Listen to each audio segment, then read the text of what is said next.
હું તો કહું કે હું કાલે રોજીવાળાનો ધારાસભ્ય ભલે ને બને, આપણે ખુશી થવું જોઈએ. આપણા ગામનો જ છે ભાઈ, પોરબંદર જિલ્લાનો છે. મને એ ન કે પોરબંદરનો કોઈ બને, અમારે તો કામ જોઈએ. સિંગાપોરના ગામડા જેવું રોજીવાળા બનવું જોઈએ.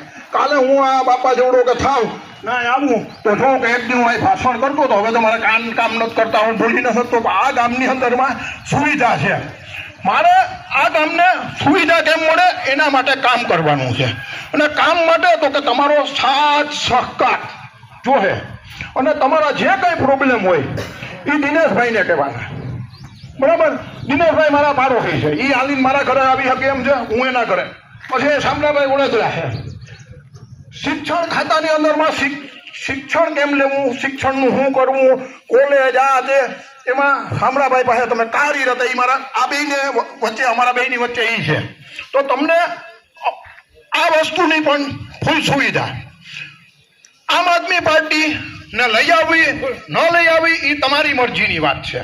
પણ એક વસ્તુ યાદ રાખજો કે 45 વર્ષથી જે વ્યક્તિ આપણું શોષણ કર્યું હોય, બરાબર, એટલે કોંગ્રેસ, અને 30 વર્ષથી ભાજપ અહીં છે, તો 30 વર્ષથી ભાજપ અહીં હોય ને એમાં સામે કચરો પડ્યો છે, બરાબર? કહેતા તો હું ઉપાડ દઉં એ કચરો. હું અહીં બોલું છું, મારે ઘર પરિવાર બધું છે.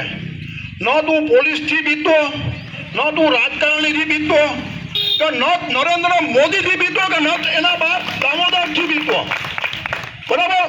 અને મેં તો એને જાહેરમાં જે બધું લખવું એ લખ્યું. આ લોકો મારા નામની ફરિયાદો કરવા ગયા હતા.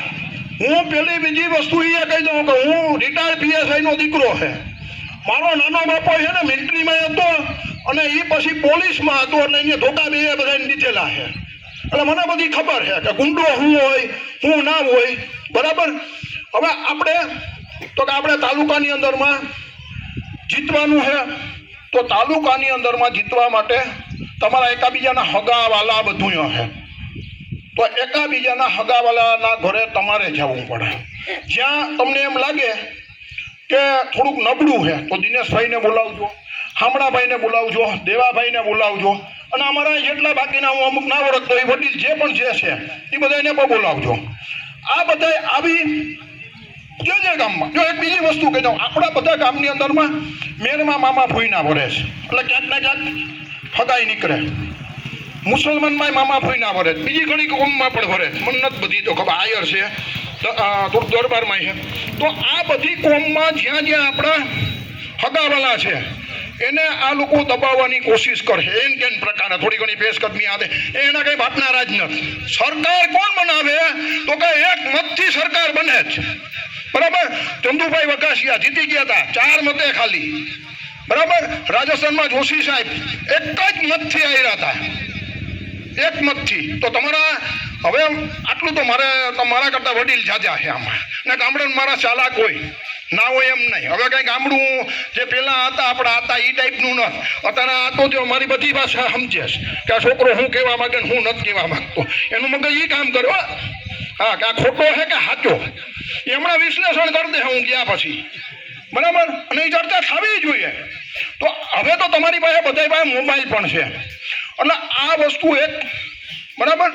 બીજા નંબરમાં દુનિયામાં કોઈ ચીજ કઠિન નથી. આપણા બાપદાદા જે વખતે આવ્યા ને એ સમયમાં અહીંયા બૂટડા અને ઘણું બધું ત્રાસ હોય.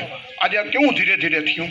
તો આ બધું આપણે પરિવર્તન આપણે લાવવાનું છે. હું ફરીથી એક કહું કે 45 વર્ષ આપણું શોષણ કોંગ્રેસે કર્યું, 30 વર્ષ ભાજપે કર્યું. હવે આને બીજી વખત ચાન્સ ના દેવાય, અને એ ચાન્સ દઈએ આપણે તો આપણા જેવી દુનિયામાં કોઈ મૂર્ખ પ્રજા નથી. એટલે વિસાવદર વાળી આખા પોરબંદરમાં આપણે કરવાની છે. જય હિન્દ, જય ભારત. મારા કંઈ બોલવામાં ભૂલચૂક થઈ હોય તો માફી ચાહું. અને ગમે ત્યારે દવાખાનાનું કોઈ મોટે દવાખાને ગમે તે આવો મને કારી રાતે 2 વાગે ફોન કરજો. ત્યાંથી મારી ગાડીમાં નંબર લખેલા છે, અને ત્યાં હું આમાં પહેલાં આવી તમને મદદ કરવા, બરાબર? જય હિન્દ, જય ભારત.